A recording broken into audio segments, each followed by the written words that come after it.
a importância de nós nos olharmos uns nos olhos dos outros, a importância de nós nos abraçarmos. Amém? Está comigo nessa noite? Quem está aqui comigo nessa noite, diga amém. Quem não está, diga amém. Ó, tem uns que não estão, mas em nome de Jesus vai estar. Aleluia. Então assim, eu e você, nós precisamos compreender que quando Jesus diz assim: ei, vocês precisam se amar, vocês precisam amar uns aos outros como vocês mesmos se amam. Jesus está dizendo assim: ei, quando você vê alguém na rua, você pega essa pessoa e trata ela como você se trata. Quando você vê alguém no seu círculo que não é de intimidade, mas alguém de proximidade de você, você é obrigado a ter o mesmo trato que você gostaria de receber. Porque a intimidade, ela é fundamental para o relacionamento. E a intimidade, ela não é fácil de ser adquirida. A intimidade é algo que demora um tempo a ser adquirida. E a intimidade também não é perpétua. Ela pode ser interrompida, ela acaba a intimidade. Você compreende isso? Você talvez hoje é casado pela glória de Deus, uns para a glória de Deus, outros pela misericórdia de Deus, assim como eu. Amém? Deus teve misericórdia. Talvez você hoje é casado, mas talvez a pessoa com qual você se relaciona hoje não foi a primeira pessoa que você conheceu, ou que você revirou os olhos, ou que você se apaixonou e ficou chonado. Amém? Quem aqui é casado com a primeira namorada? Os homens. Uma salva de palmas para Jesus aí. Uma salva de palmas para Jesus. Aleluia! Glória a Deus! Mas você vê, em um universo de 300 pessoas, apenas 2 homens, 2 valentes homens levantaram as mãos. Aleluia! Quantas aqui, mulheres, casaram-se com o seu primeiro namorado? Mais uma salva de palmas para Jesus. Você pode aplaudir o Senhor? Aleluia!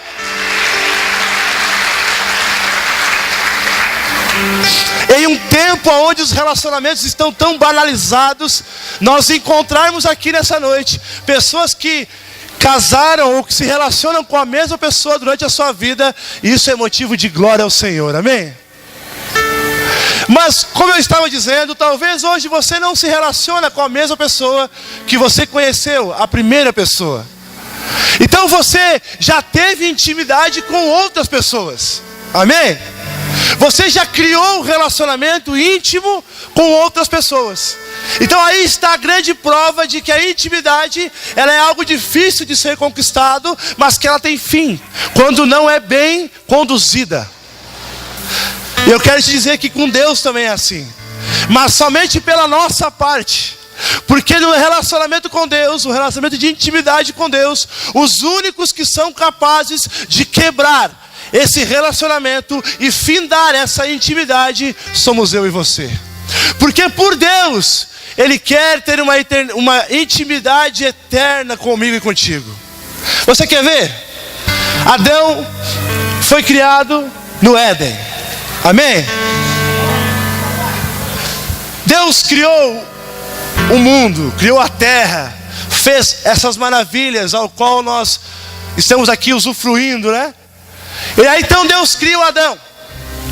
Cria o Adão, um homem louro, de olhos azuis, fortes, assim como esse que está falando com você aqui. Uma bela espécie de Adão, nem tão bela assim. Deus cria o homem. Para que Deus criou o homem? Para ter um relacionamento com Adão. Então Ele estabelece, Ele institui no Éden o primeiro relacionamento da terra entre o homem e Deus. Adão, quando é criado, quando foi formado pela palavra poderosa de Deus, a Bíblia diz que Deus, então, após ter criado Adão à sua imagem e semelhança, Deus sopra sobre as suas narinas o sopro de vida, o sopro do Espírito Santo, fôlego de vida, e Adão então vira um ser vivente. Que coisa linda, aleluia. Adão então passa a ser o primeiro homem da terra. E ele começa então a ter um relacionamento com Deus. Eu acho lindo essa passagem em Gênesis, quando a Bíblia diz que na viração do dia, Deus ia até o Éden para ter intimidade, para ter um relacionamento com Deus, com Adão.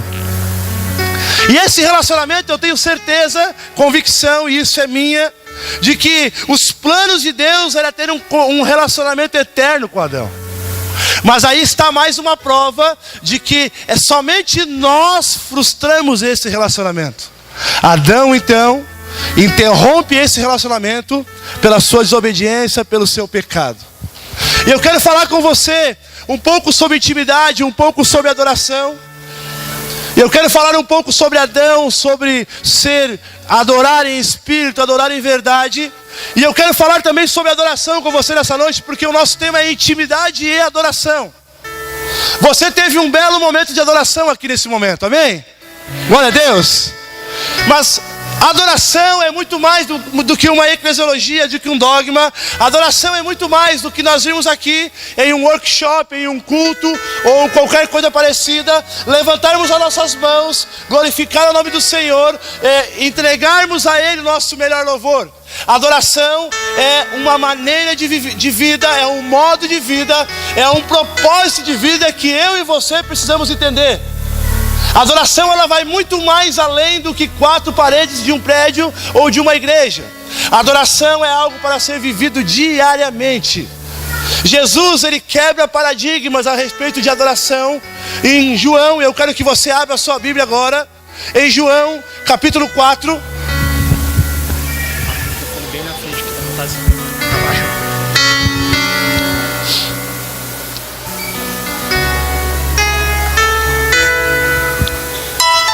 João capítulo 4, versículo 19.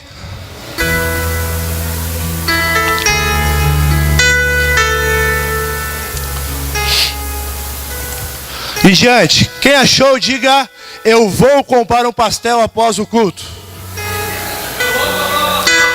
Ô glória!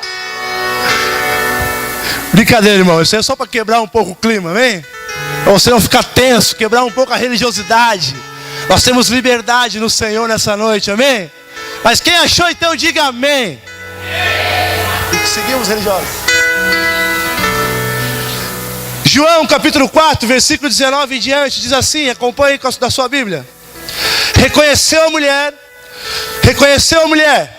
Senhor, eu percebo que és um profeta. Nossos pais adoravam sobre este monte, mas vós, judeus, dizeis que Jerusalém é o lugar onde se deve adorar. O que conhecemos, Jerusalém é o lugar em que devemos adorar. Perdão, irmãos. Vós adorais o que não conheceis, nós adoramos o que conhecemos, porque a salvação vem dos judeus. Mas a hora está chegando, e de fato já chegou, em que os verdadeiros adoradores o adorarão, o Pai em espírito e em verdade, pois são esses que o Pai procura para seus adoradores. Feche seus olhos. Senhor Jesus, que Tu já tenhas, Senhor, nessa noite encontrado aquilo que Tu veio procurar nesse lugar, Senhor. Que a partir de agora, Pai, tudo aquilo que for ministrado aqui nesse lugar, tudo aquilo que foi falado, tudo aquilo que for dito, Pai, seja algo que venha direto do Teu trono, Senhor, direto do Teu coração. E que nós possamos estar aqui com os nossos ouvidos espirituais abertos, Senhor, com o nosso coração preparado como terra fértil, Pai, porque nós cremos que a Tua palavra, que é boa semente, será lançada nessa noite, e os frutos com certeza, Pai, serão grandiosos em nome de Jesus. Amém. Talvez você não conheça essa passagem, mas Jesus então encontra uma mulher samaritana, e essa mulher então começa a questionar Jesus acerca de algumas coisas. Antes, Jesus pede água, ela questiona Jesus sobre quem deveria dar água a quem. E num certo ponto, então, ela reconhece Jesus como um profeta. E ela então começa a questionar Jesus acerca do lugar correto de se adorar. Ela, como uma boa samaritana, tinha o costume de adorar ao Senhor nos montes, porque este era o costume dos samaritanos. E ela faz uma pergunta então a Jesus: aonde é o certo? Aonde nós devemos adorar? Em Jerusalém, nos templos em Jerusalém, ou nos montes, nas montanhas? E quando eu leio essa passagem, quando eu leio esses versículos, o que me chama a atenção é porque esta mulher então pergunta a respeito de onde se deveria adorar. A resposta dessa pergunta nós encontramos na Bíblia, porque no Antigo Testamento Deus estabeleceu então um lugar de adoração para o seu povo. Deus estabeleceu então que os judeus, eles adorariam nos templos regidos pelo sacerdote. Mas eu fui me perguntar por que Deus estabeleceu isso. Por que Deus então não deixou que o povo adorasse no lugar aonde desejasse, ou aonde bem quisesse fazer a sua adoração? A história nos conta que o povo estava se confundindo acerca de qual Deus eles estavam adorando outros deuses, estavam levantando altar de adoração a outros deuses em montes, em vales, e assim estava confundindo o povo de Deus que estava aqui na terra naqueles dias. Deus então levanta um profeta, estabelece então que o povo a partir daquele momento passaria a adorar a Deus em um templo. E daí eu me perguntei, mas por que Deus então estabeleceu isso? Deus quis encarcerar o povo em um templo, Deus quis fechar o povo em um templo. O que Deus quis fazer? Quis separar o seu povo, mas não era isso. Deus então colocou o povo dele para que tivesse uma identidade, para que então eles seguissem uma eclesiologia, um método, para que eles pudessem ser assim conduzidos, instruídos pelos seus sacerdotes acerca do seu Deus, do nosso Deus. Os samaritanos tinham então como costume adorar a Deus nos montes. Eles levantavam então altares de adoração, e ali traziam holocaustos, ali eles faziam as suas adorações no monte. E isso gerava uma grande disputa entre judeus e samaritanos. Por isso que essa mulher, quando ela encontra Jesus, não o reconhece como o próprio Cristo, mas entende, que ele era um profeta. Ela questiona Jesus: aonde, pois, nós devemos adorar? Jesus então, no auge da sua sabedoria, ele vem e contraria todas as respostas lógicas que a Bíblia trazia até então. Jesus tira o foco de onde adorar. Jesus tira o foco do local em si de adoração. Jesus diz: ei, pouco importa se adorarão nos templos, pouco importa se adorarão nos montes. O que importa é que o Pai busca verdadeiros adoradores que o adorem em espírito e em verdade. Irmãos, quando a Bíblia fala isso, eu fiquei me perguntando, e talvez você não seja tão maluco assim como eu, ou você não tenha uma imaginação tão fértil. Eu disse: por que Deus está buscando? O que Deus busca que Ele não encontra? Se Ele é onipresente, onipotente, onisciente, se Ele está em todos os lugares, se Ele sabe de todas as coisas, se Ele vê tudo, Ele compreende tudo, Ele está aqui, Ele está aí, Ele é o ontem, Ele é o hoje, Ele é o amanhã. É tudo por Ele, por meio dEle, através dEle, para Ele. Por que então que Jesus diz: ei, o Pai busca verdadeiros adoradores que o adorem em espírito e em verdade? Eu fui dar uma estudada nas Escrituras, e novamente me levou até Adão. Talvez, ao meu ver, e algumas linhas teológicas, Adão, o homem mais espiritual de todos até Jesus. Você consegue compreender? Sabe por quê? Porque Adão foi o primeiro. Adão foi criado. A Bíblia diz que Deus então sopra fôlego de vida em Adão. Adão não conhecia o que era carnal. Adão não conhecia o que era secular. Adão não conhecia o que era racional ou irracional. Adão era a imagem e semelhança de Deus. Então Adão era o típico, o verdadeiro adorador que adora em espírito. Amém? Glória a Deus. Adão adorava a Deus em espírito, porque todos os dias ele tinha relacionamento de intimidade com Deus, porque ele havia sido criado através de Deus, e dentro das suas narinas foi soprado o Espírito Santo de Deus.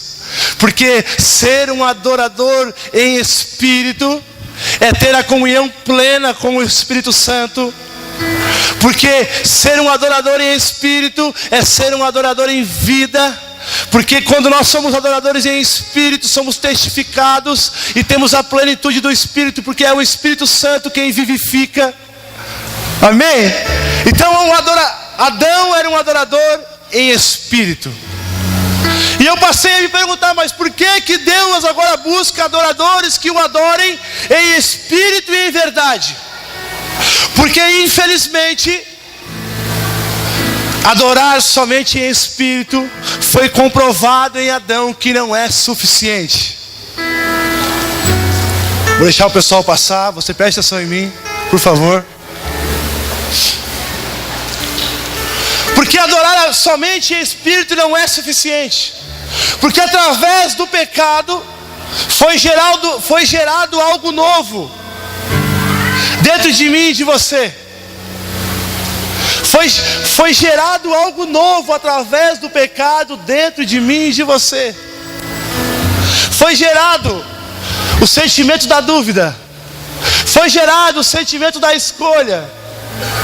Quando Adão peca, ele estabelece um novo tipo de adoração. A adoração através da verdade.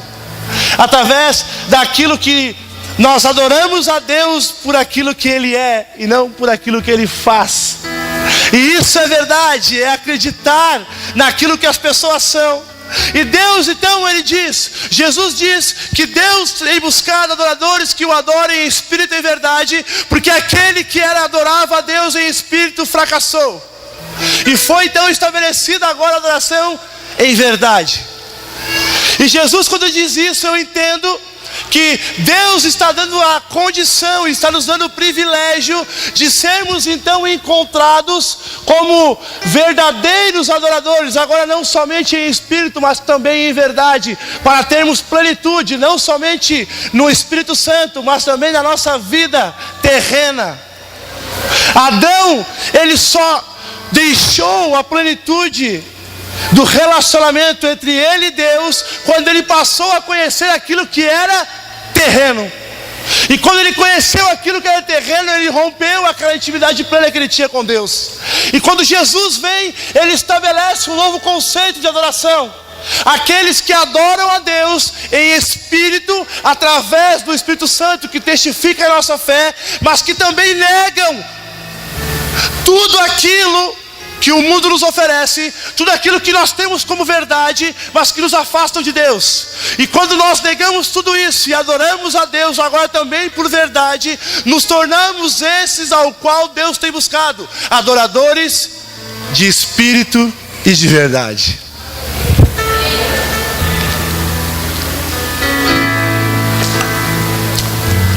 É isso que Jesus quis dizer para aquela mulher, que os judeus e os samaritanos, eles haviam perdido o seu foco. Eles estavam dando mais valor para o local ao qual eles deveriam adorar do que o propósito ao qual eles deveriam ter na sua adoração. Você entende? E agora eu chego nos dias de hoje. O que nós estamos fazendo? E essa pergunta, eu quero que você me entenda mal, eu faço para mim essa pergunta. O que eu estou fazendo? O que eu estou me tornando?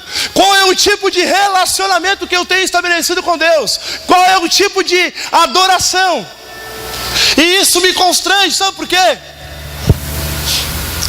Porque eu preciso ter essa plenitude de relacionamento com Deus para que eu possa ser achado plenamente por Ele. Nós temos que parar de confundir a adoração. Muitas vezes nós confundimos a adoração como algo superficial, irmãos. Algo que necessariamente precisa nos arrepiar, que necessariamente precisa fazer com que nós venhamos a sentir algo diferente na nossa carne.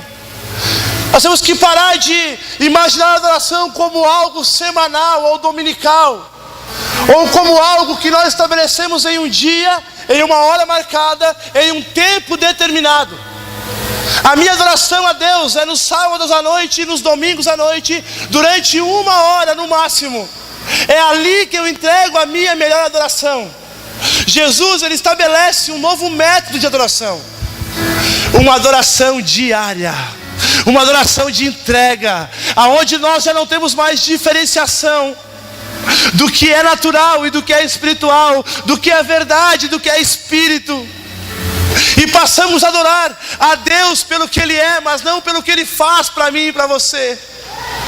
Porque quando eu e você adoramos a Deus com hora marcada, com dia marcado, nós trazemos para Ele também pedidos marcados, vontades marcadas, necessidades marcadas. Mas quando nós passamos a adorar a Deus em todas as coisas, sem secular, sem espiritual, sem verdade, tudo uma coisa só, todas as nossas necessidades estão expostas ao Senhor, e Ele então se inclina para mim e para você, e passa a trabalhar da nossa vida plenamente. Você entende? É isso. Um relacionamento íntimo é algo cotidiano, é algo diário. Um relacionamento íntimo, cara, é quando você já não tem que ter mais cerimônia para falar.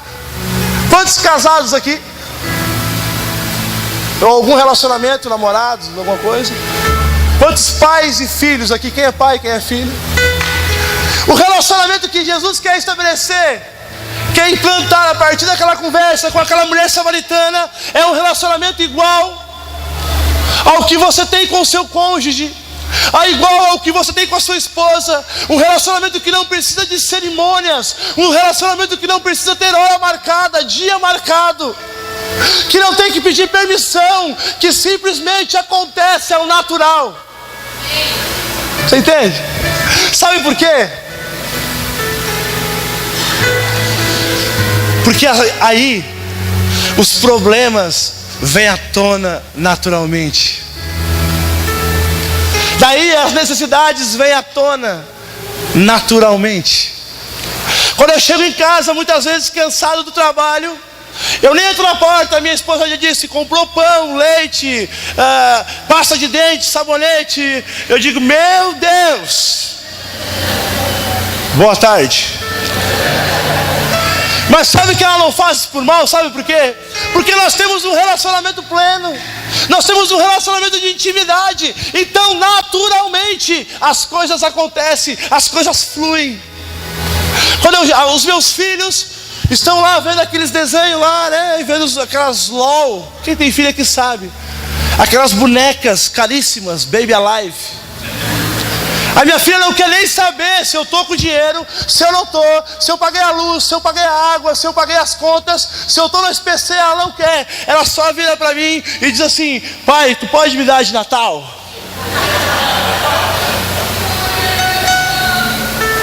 E eu já, olha, tudo eu posso, né? Sabe por que tudo eu posso? Porque o pai se sensibiliza com o pedido do filho. Sabe uma coisa? Compreenda isso. Quando você tem um relacionamento pleno com Jesus, cara, você não tem que estar toda hora aqui, ó. Oh, Jesus, fudi o motor do carro, Jesus, furou o pneu. Minha mulher quer um fogão novo, Jesus, uma cozinha pré-moldada lá, planejada. Não, sabe por quê? Porque Jesus passa a sonhar os teus sonhos, cara.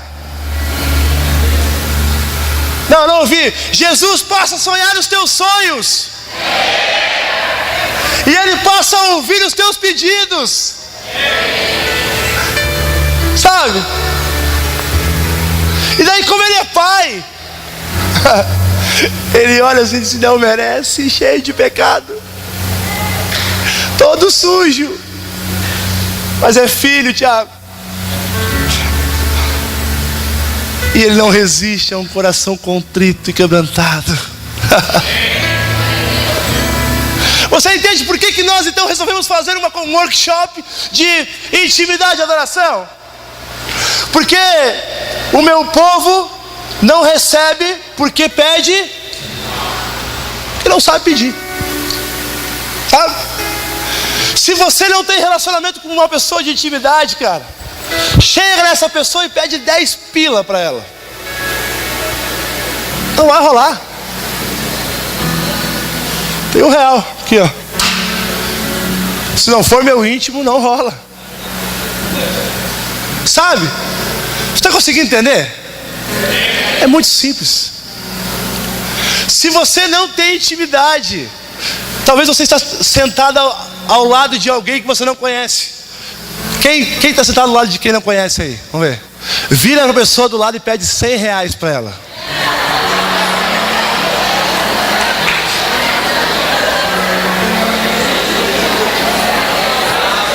Tá, beleza. Quem levou? Ninguém? Olha só, tem 100 pila aí, vai me pensar? Ali, ó, coçou, tem? Por quê? Porque nós temos intimidade. Quando você tem intimidade plena com Jesus, você não precisa ficar toda hora pedindo, cara. Sabe por quê? Senão você vira um pedichão gospel. Sabe? Pedichão gospel. Pedinte. Quando você tem intimidade, a Bíblia se cumpre na sua vida. Porque quando você tem intimidade, você está buscando o reino dos céus e a sua justiça. E a Bíblia diz que as demais coisas vos serão acrescentadas. Aplauda Ele, que Ele merece. Quando você tem intimidade com Ele, todas as coisas cooperam para o teu bem. Sabe? Mas quando você não tem intimidade com Ele, não adianta querer se apropriar de algo que não é seu. Porque para ter intimidade tem que haver conhecimento, cara. E você adquire intimidade com Ele através disso aqui. Me perdoe. Se você não conhecer o histórico da pessoa, não rola intimidade. Se você não conhecer quem é essa pessoa, é relacionamento superficial. Relacionamento superficial, ele é algo que é firmado em cima de coisas superficiais. Relacionamento superficial é levar vantagem. Quando você não conhece o Jesus da história, porque a história de Jesus todos nós conhecemos: o Galileu, o homem da mão furada, o carpinteiro que não é carpinteiro, aquele que nasceu no Natal, morreu na Sexta-feira Santa e ressuscitou na Páscoa. Todos nós conhecemos, desde que nos conhecemos por gente. Mas quando você passa a conhecer o Jesus da história, aquele que veio estabelecer um novo tempo, aquele que veio representar o reino dos céus, aquele que não teve por usurpação a sua própria vida, porém deu a sua vida por amor a mim e a você, aquele que negou o trono e veio se fazer homem, aquele que deixou tudo de lado porque te ama.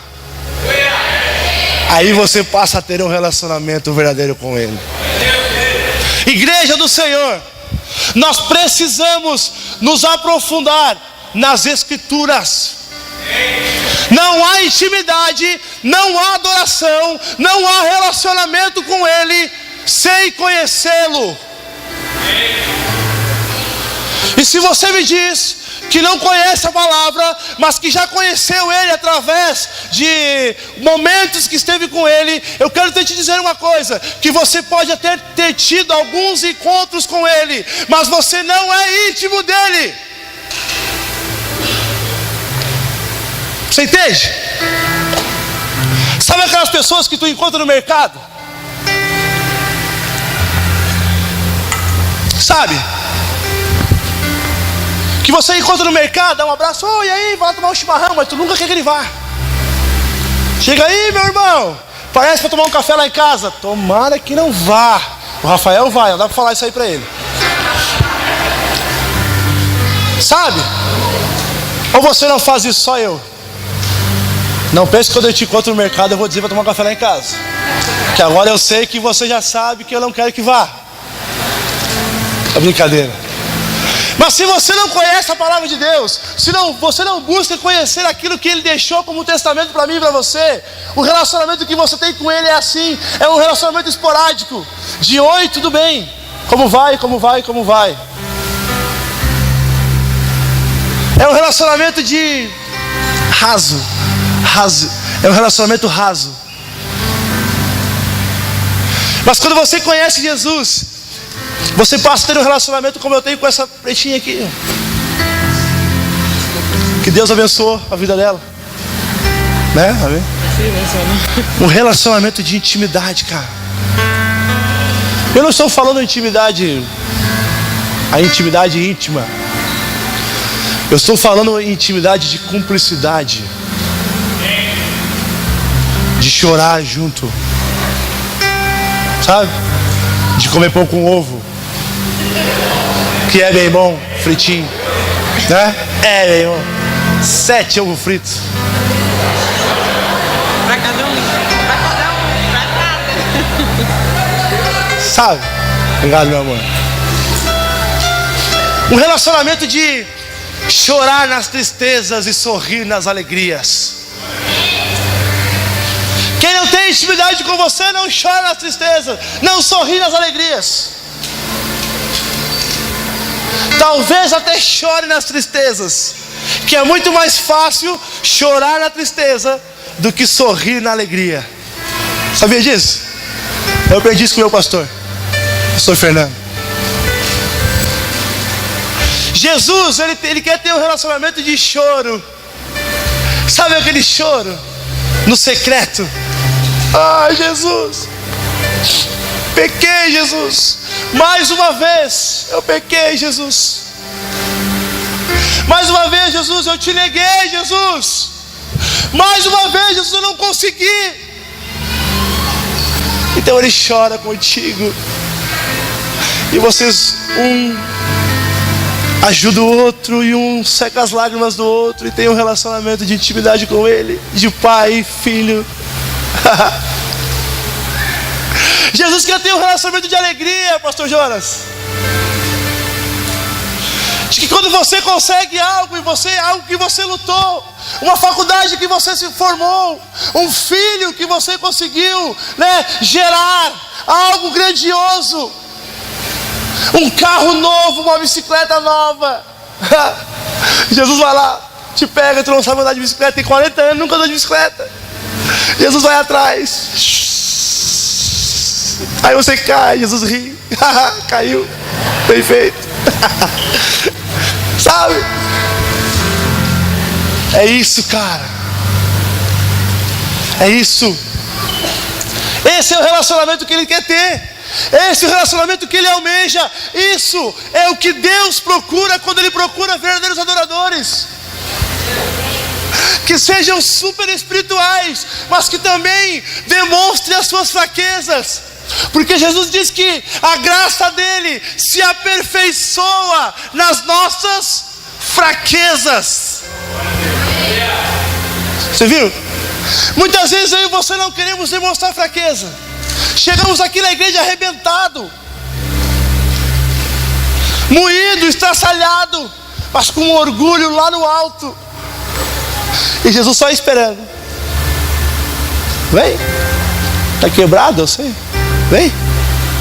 E nós, com o nosso orgulho lá no teto, não nos entregamos, não compreendemos, não conseguimos identificar aquilo que Ele quer, por conta de um relacionamento superficial. Uma outra forma de adoração que nós precisamos compreender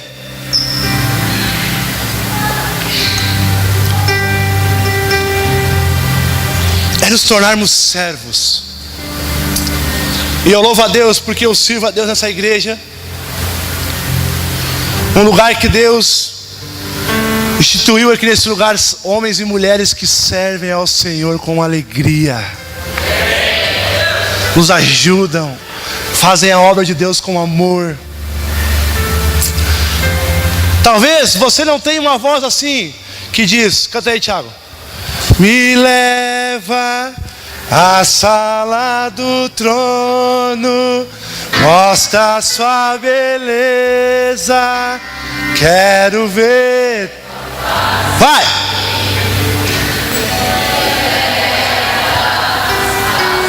Lá do trono, mostra a tua beleza, quero ver tua. Talvez você não tenha uma voz tão boa quanto a minha. E olha que eu ensaiei essa partinha para cantar. Talvez você não consiga se ver como um adorador, porque chega aqui o pastor Tiago com aquela voz dele que chega a arrebentar os tímpanos da gente. E você diz, não, eu não sou adorador, porque eu não nasci para ser um adorador, porque eu não sei tocar, porque eu não sei cantar. Mas você cantou agora. E o seu louvor chegou ao céu.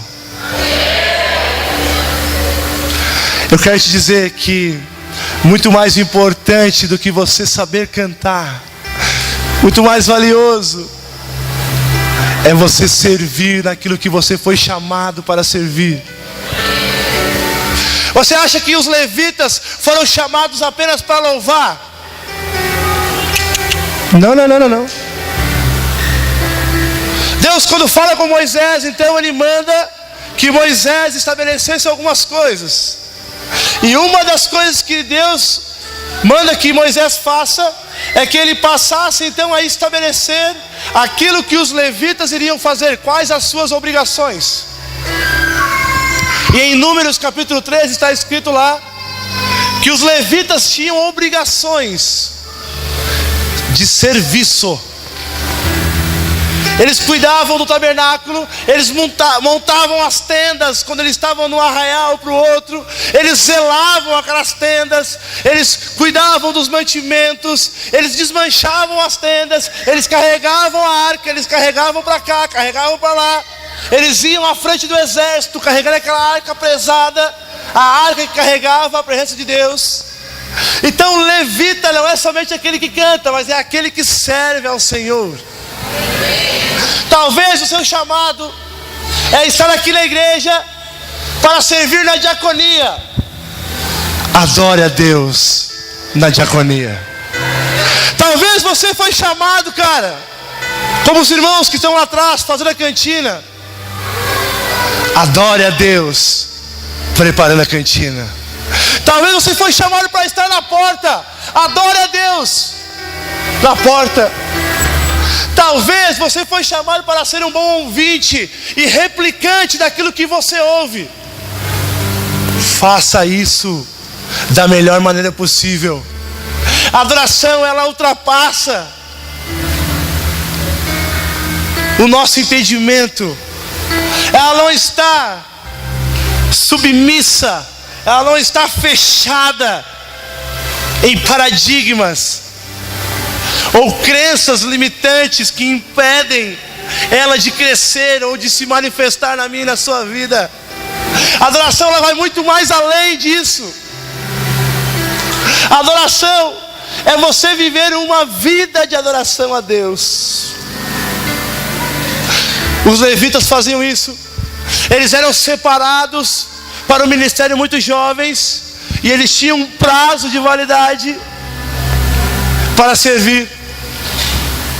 Então eles entregavam ali o melhor da sua vida para o Senhor, da melhor maneira possível. Talvez você possa pensar às vezes: o que eu estou fazendo? Estou me privando de fazer muitas coisas. Estou me privando de estar aproveitando a minha vida. Para os mais jovens, né? Que às vezes têm incertezas de seguir no ministério. Estou me privando de viver uma vida regalada com os manjares, os prazeres do mundo, para servir a um Deus que muitas vezes eu não consigo nem senti-lo ou encontrá-lo. Mas eu quero te dizer que isso é ser um adorador por excelência. Deus te chamou para ser um adorador, mesmo que isso custe a sua vida, porque esta causa é uma causa maior do que qualquer vida, porque ela leva a uma vida eterna. Você entende? A causa de adoração a Deus, ela é muito maior daquilo que você mensura como vida. Ela é muito maior do que a sua visão limitada terrena possa enxergar. Uma vida de adoração a Deus, ela te leva para um propósito de vida eterna.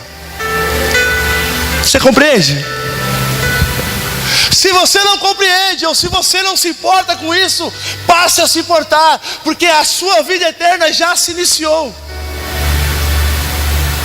Você já está vivendo a vida eterna aqui na terra. Esse é o princípio de uma eternidade. Agora, o que vai determinar a intensidade que você vai viver essa vida é a maneira ao qual você vai render essa adoração ao Senhor. Diga para a pessoa que está do seu lado: adore a Deus. Adore a Deus, porque a sua adoração vai gerar uma adoração eterna ao lado do Senhor. Você pode aplaudir o Senhor por isso? Você pode celebrar Ele por isso?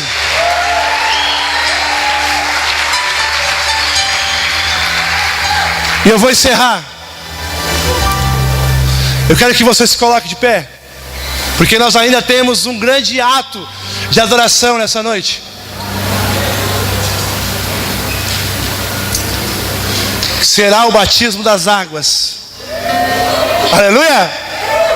Glória a Deus!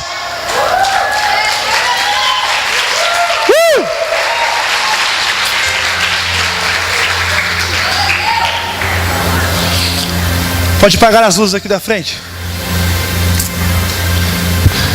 Irmãos, eu não vou fazer um apelo para você nessa noite, porque como o pastor Tiago explicou o que é o workshop, explicou muito bem. É um local onde pessoas que se interessam por um determinado assunto se reúnem para falar, para ouvir, para receber uma determinada informação acerca daquele assunto, e que essas pessoas elas crescem juntas. Então esse workshop é para isso, é para que você possa crescer no seu relacionamento com Deus. Esse workshop que nós estamos fazendo aqui de intimidade e adoração é para que após esses 2 dias você compreenda ainda mais o grau de intimidade que você tem que ter com Ele, para que a sua adoração possa ser uma adoração eterna e que você possa ter uma vida com Cristo na eternidade. Eu não vou fazer um apelo para você vir para frente somente. Eu quero fazer um apelo nessa hora, que você feche seus olhos.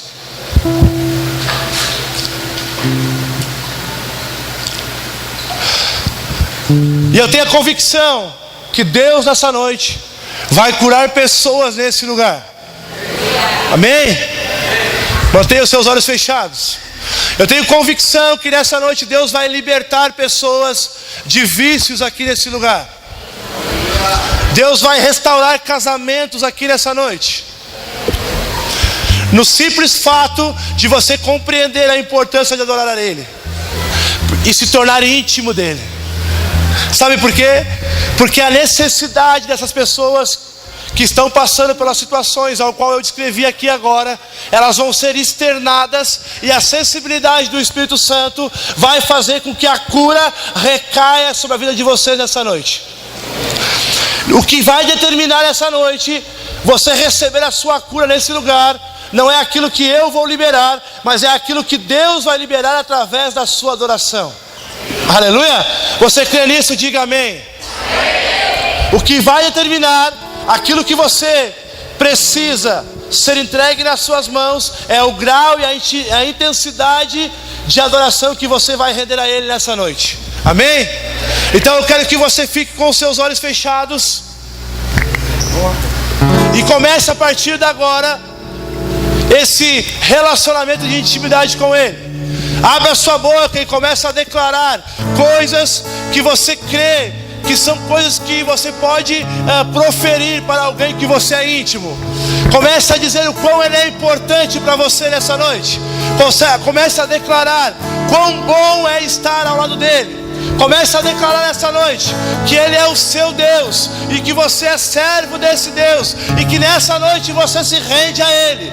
Abra sua boca, comece a falar: Senhor, nós estamos aqui nesse lugar, nós queremos te adorar, Senhor, nesta noite. Senhor, Tu conheces as nossas necessidades, Tu sabe aquilo que o nosso coração veio buscar aqui nesse lugar, Tu sabe aquilo que o meu coração veio buscar, Tu sabe aquilo que eu preciso, Tu sabe aquilo que eu necessito, que eu possa nesta noite estabelecer um tempo de intimidade profunda contigo, para que todas as coisas cooperem para o meu bem, para que o reino de Deus seja buscado em primeira instância e as demais coisas me serão acrescentadas. Senhor, nesta noite eu estabeleço uma adoração de espírito e de verdade em Ti, que nesta noite Tu tens aqui aquele ao qual Tu tens procurado, Senhor.